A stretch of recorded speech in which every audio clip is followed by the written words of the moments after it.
Hello and welcome back to my channel. In this week's video, I'll be reviewing my Game Week 4 team, showing you my Game Week 5 team, and also discussing some potential transfer plans.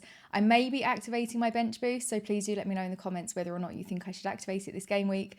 Unfortunately, Game Week 4 didn't go quite according to plan, so I do need to make a few adjustments, but we'll talk about that in the transfer plan section. So let's get straight into it. Starting off in defence, we've got Sanchez. This was a frustrating watch as a Chelsea owner, I wish. Chelsea fan and a Sanchez owner. No clean sheet for Chelsea, and it was unfortunate, and I hated the way that game ended. But here we are, still happy with the Sanchez pick, although probably eyeing up Raya at some point because I don't know why I avoided Arsenal defence. But anyway, Sanchez, frustrating. Also really frustrating if you're a Cucurella owner. I don't own him, and I wish I did because he's been absolutely on fire, and I think he looked so good towards the end of last season as well. But the benching, I think with Europe, we're going to probably see a lot more rotation coming up with Chelsea. So that is one to watch out for. And one I'm a bit worried about for my João Pedro fan club. I absolutely adore owning João Pedro.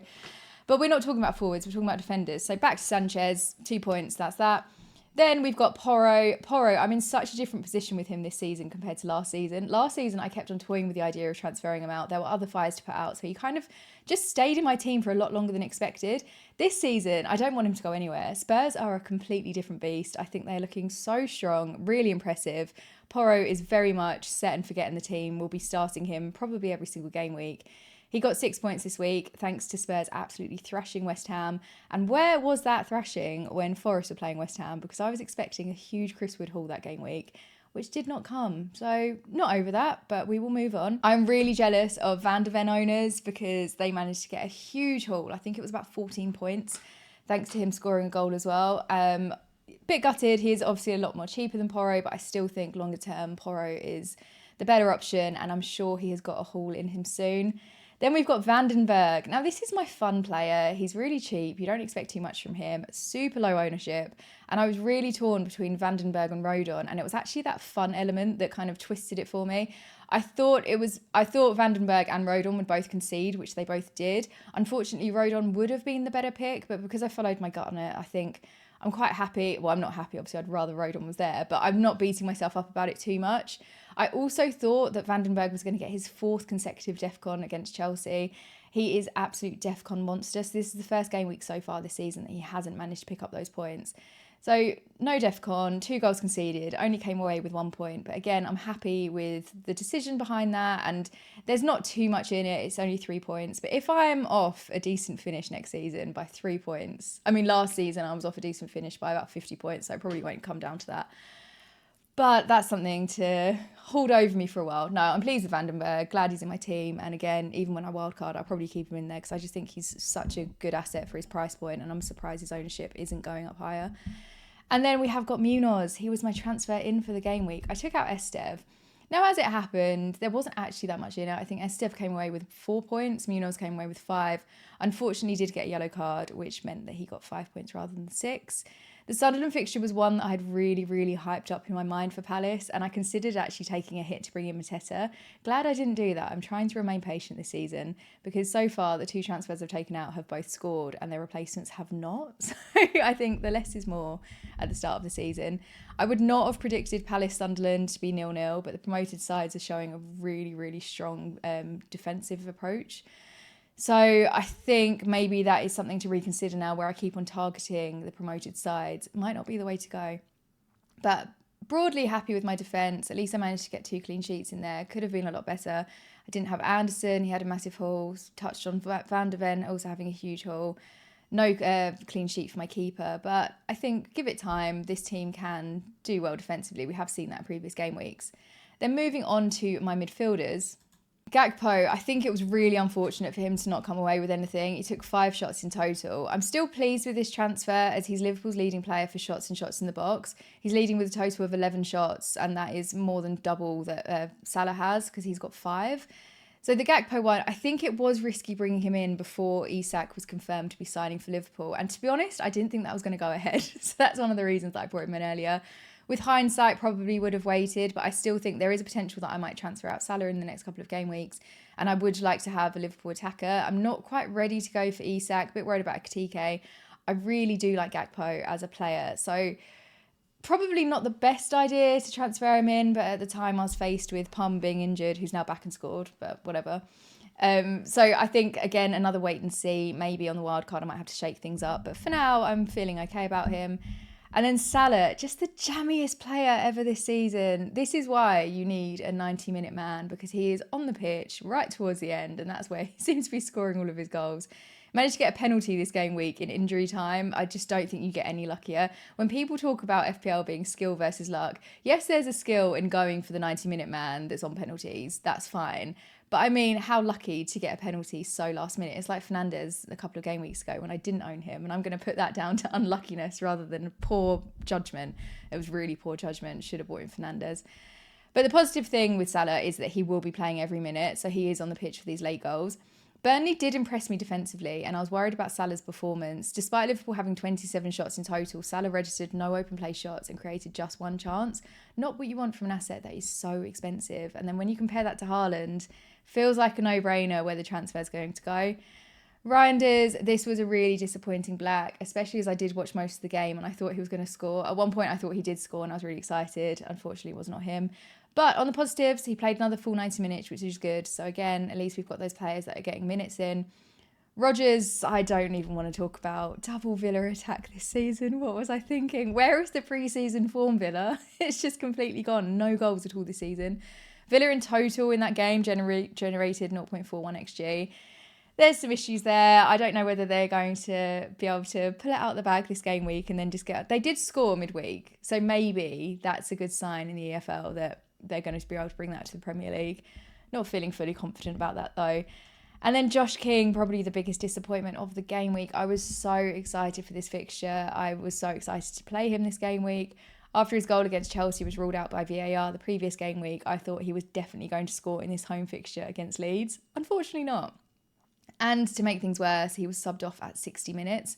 His minutes have gradually decreased as well over the last couple of game weeks as the season has progressed. He started game week 1 with 76 minutes against Brighton, then he went down to 90 and then 66 and then has come off at 60. Well, actually it was 59 minutes because I didn't even get the second point for him staying on for 60. So that's something to think about. I mean, to be honest, again, for such a cheap asset, if he's just getting minutes, most game weeks he's going to be on my bench. Can't expect too much from him. Maybe he just stays there and he comes in if there's an injury or if something's gone wrong. So I can't be too annoyed. I was just really excited and really hyped up for this fixture in my mind. Similar to the Palace fixture. Sometimes you can just get really caught up in them, can't you? So in terms of the midfield, just an absolute flop. And then we will have a look at my forwards and my bench.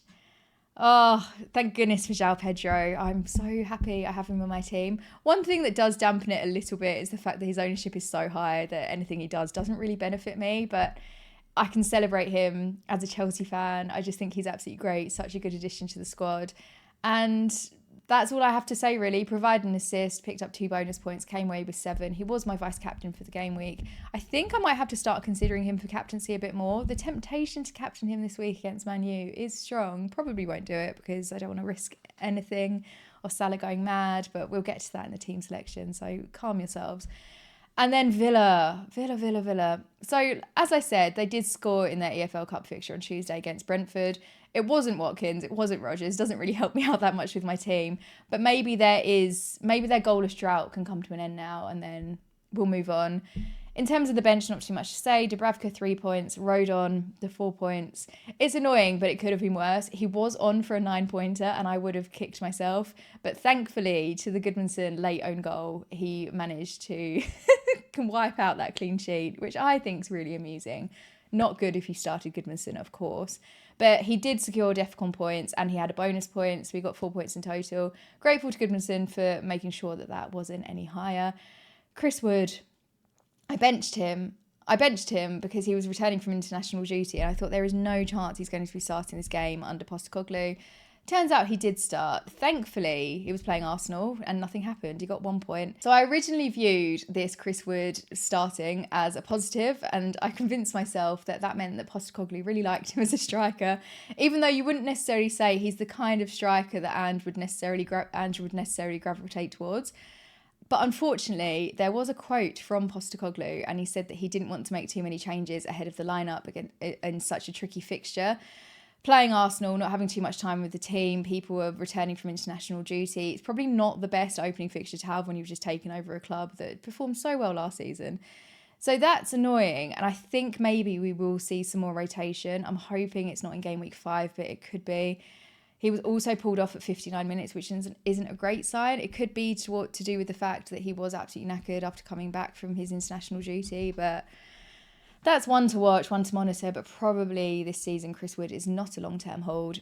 And then Neco Williams, 0 points and last on my bench. Wasn't expecting anything from him, to be honest, against Arsenal, so that worked out fine.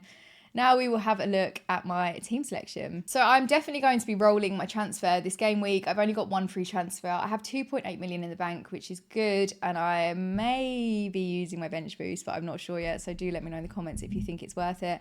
We'll start off in goal. I would not be surprised if Man United score, so I'm not holding out for a clean sheet in this one, but I have got Chris Wood, so there is no way I'm going to be playing Dubravka because I don't think I'll even be able to celebrate a Dubravka clean sheet, to be honest.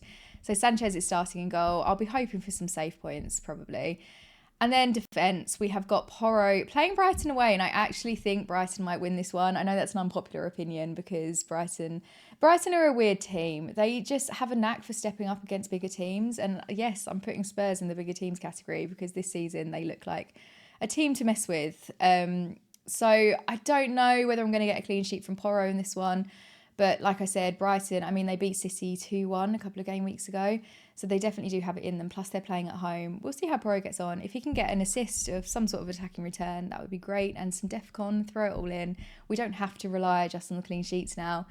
Neco Williams, playing against Burnley, but it is an away fixture, so I'm a little bit less confident about this. If they were playing at home, I would feel absolutely fine, but I'm not too sure. Forest have conceded 6 goals in the last 2 games since Ange took over, so I'm hoping they'll strengthen up defensively against Burnley and not take their foot off the gas like they did with Swansea. It looked as though they could have won that fixture against Swansea, and then they just got lazy once it went over 90 minutes. And I don't... the despair with Forest assets, to be honest. I haven't really got much more to say.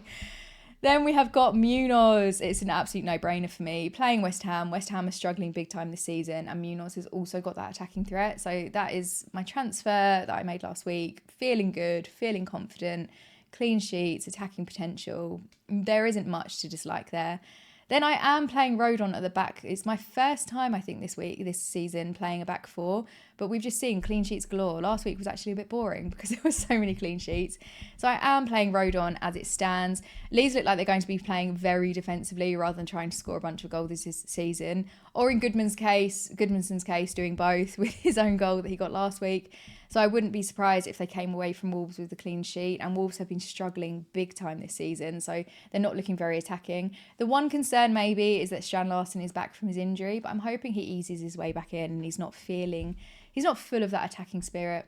Then the midfield, we have got Salah. I've got my captaincy on him as it stands as well. I am a little bit hesitant about this captaincy though, because Salah hasn't been very attacking this season. We can all agree on that. I know he's been getting the returns, but it's very, very late on in the game. We haven't seen those hauls, and I think Liverpool now have just got so many routes to goals that maybe Salah isn't necessarily as integral. He's still integral. He's an amazing player, one of the best in the world.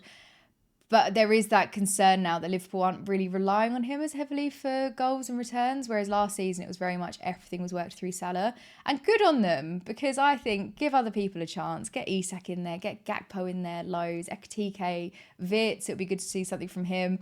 So on a personal level, fine. From an FPL position, it's not great, is it?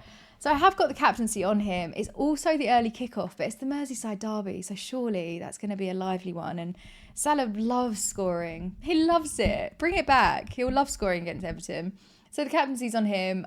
Chances are I won't change it. The only time I tried to go away from the pack was in the game week when everyone captained Fernandes, and I didn't, and it went terribly. So we're going to stick with Salah. But it's not very fun and I'm not feeling fabulous. But I am watching the game and it'll be nice to be able to cheer on my captain. And also, if he does really well and then I've captained him, that's the weekend I can just relax. If he does badly, I'll be annoyed for the whole weekend. So there's not much in it. And then we've got Gakpo. The stats are looking really promising for him, so I'm hoping for a goal involvement. Rodgers, this is probably my last hurrah for having double Villa in my team. playing Sunderland away from home, and this now doesn't look as appealing as it did at the start of the season. Sunderland have scored 5 goals for the season, which have all been in home fixtures, and they're 5th for non-penalty expected goals conceded. So it's not looking great when you combine that with with Villa's absolute lack of goals so far this season. But it would be really good if Rodgers can get on the score sheet, both for my team and for him personally as a player. I'm sure it'll be a real needed confidence boost. Villa are yet to score a goal, so the pressure is massively on. I think it will either mean that Villa will absolutely annihilate Sunderland and suddenly they'll score 6 goals in a game, or they'll continue to blank and then have to look for a new manager. So there's no in between really. And then the front three, we have got João Pedro. I did touch on this earlier. The temptation to captain him is there. Man United haven't kept a clean sheet yet this season, so I do expect they'll concede. And João Pedro has only blanked once so far, which was in the opening game week. So combine those facts, you've got quite a good captaincy option in my opinion. But do I want to go away from the crowd? Probably not. Watkins, nothing to say. I'll just be praying for a goal. Chris Wood, the next 2 fixtures are why I bought him in. And did say between now and the next international break, he's keen to integrate new players. And Igor Jesus, is it Jesus? Igor? Anyway, Igor also scored 2 goals in the midweek fixture against Swansea. Wood didn't play a single minute in that, which I'm going to tell myself is because Postecoglou wants to keep him rested to play a full 90 this game week. That might be a bit optimistic. But we had this before. Awoniyi was the main man for Forest. He was scoring every single game week. Then Chris Wood came in when he was injured, and then Wood ended up staying. Now we've got Igor coming in. They're obviously going to be wanting to get him more minutes. And I don't know whether they're going to be maybe a bit more or a bit less rotation. Maybe they'll have, similar to Chelsea, where we have got the biggest squad in the world, so we were able to do it. But we were playing Europe with one team and then another in the Premier League, basically.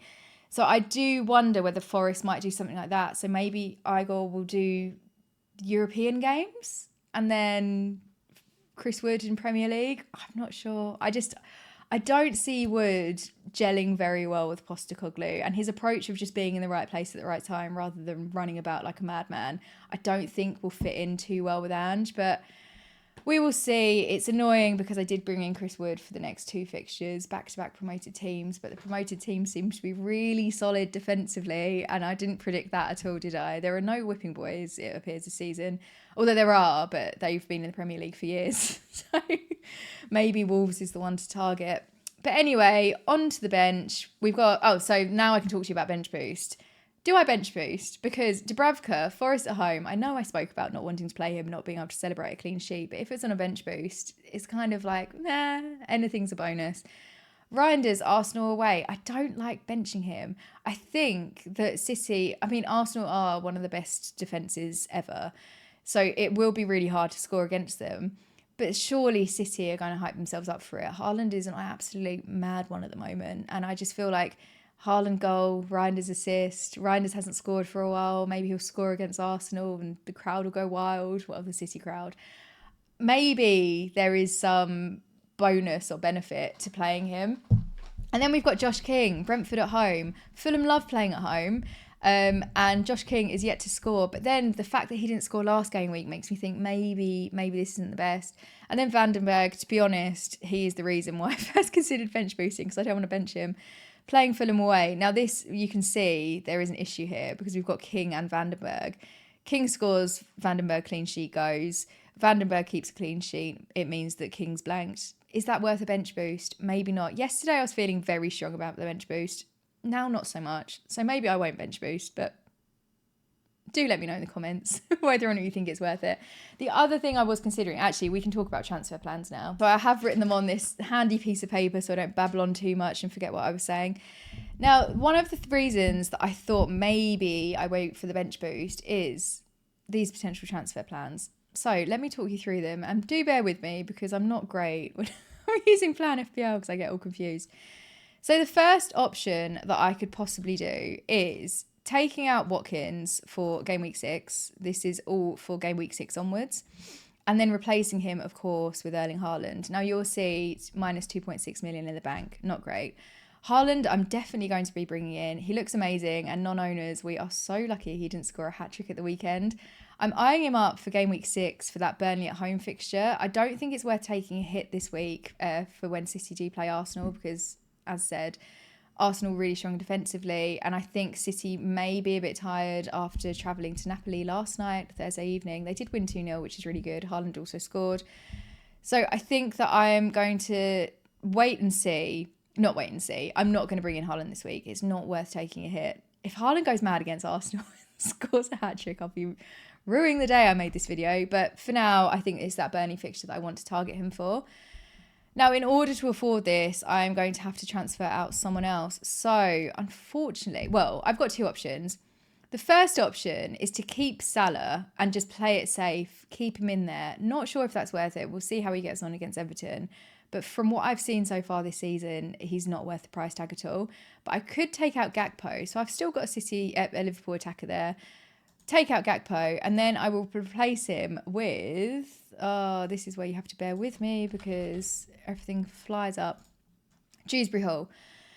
I really like Dewsbury Hall. He's got a nice lot of fixtures. When I bring him in game week 6, he'll be playing West Ham, which is just, again, fixtures to target.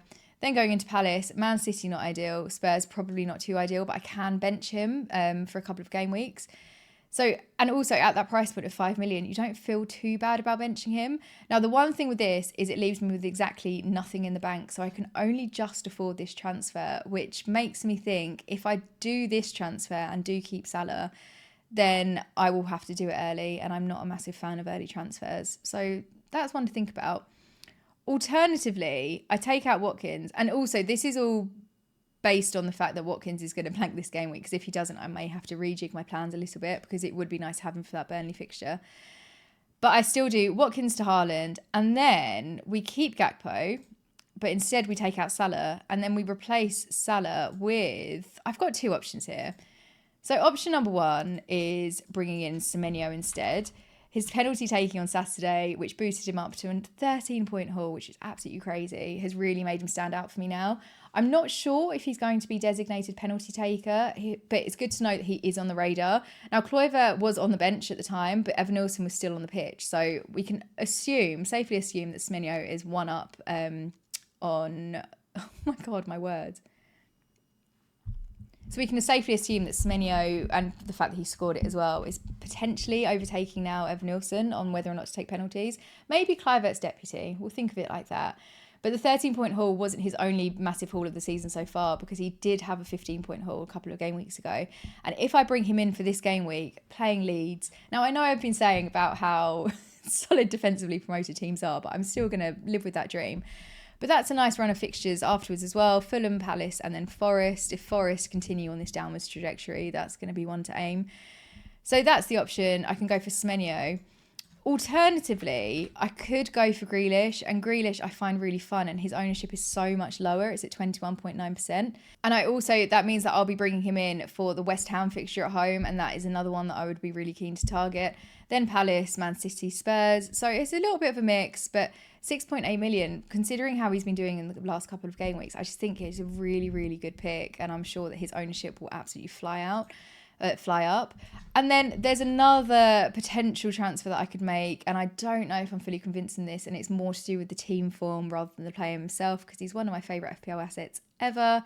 And Mbeumo, Brentford away, and then Sunderland, followed by Liverpool, and then Brighton.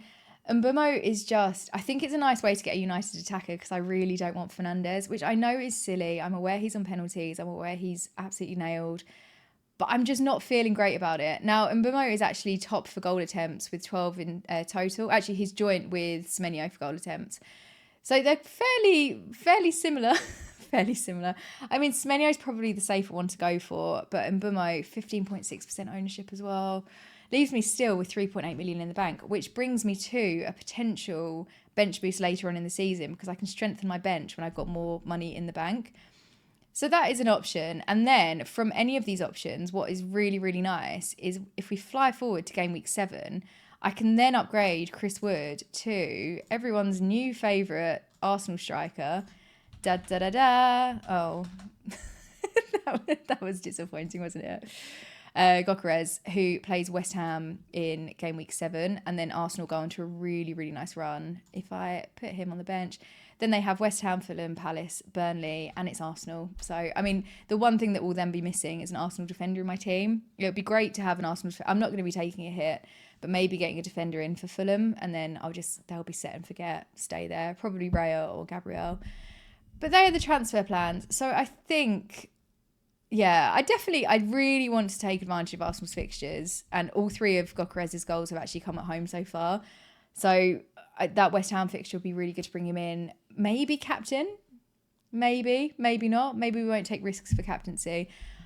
I mean, it'd probably just be captaining Haaland every single game week, won't it? So then that still leaves me with 2.4 million in the bank. And then whenever I decide to wildcard, at least I have got a bit more money to upgrade the bench. But I mean, to be honest, we have got Vandenberg playing Man City, but Vandenberg I don't think is a bad option. This still isn't a horrible bench, and being able to invest 2 million in that, I'll be able to make some really good upgrades. Neco Williams is 5 million. If I am staying away from Forest defence, then that's a really, really easy switch, and quite an easy route actually to my Arsenal defence. Look at this. Who knew planning could really help you out with making decisions? We could just do, hypothetically, let's go to game week 8. I wasn't anticipating going this far, but here we are. Gabriel, look at that. How easy was that? And then I will bench. Oh, who do you bench in this situation? That's not ideal. Probably not Mbeumo, but go for a back 4 there. This is all working out swimmingly. Fabulous. Well, thank you for watching.